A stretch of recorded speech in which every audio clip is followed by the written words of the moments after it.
ரோகிணியை பயங்கரமாக வந்துட்டு பாடாப்படுத்திடுறாங்க.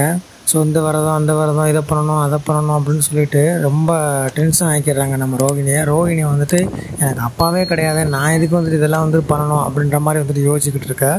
ஸோ இன்னொரு பக்கம் வந்துட்டு பார்த்திங்க அப்படின்னா முத்து வந்துட்டு வந்துடுறாங்க. ஸோ அந்த காருக்குள்ளே தான் வந்துட்டு நம்ம ஜீவா வந்துட்டு இருக்கிறாங்க. ஜீவா வெளியில் வந்து நம்ம மனோஜை பார்த்ததுமே வந்துட்டு ஷாக் ஆகிட்டு அப்புறமா வந்துட்டு உள்ளே போய் பம்பிடுறாங்க. நம்ம மனோஜும் வந்துட்டு பார்த்திங்கன்னா காருக்கு பக்கத்தில் வர்றாங்க.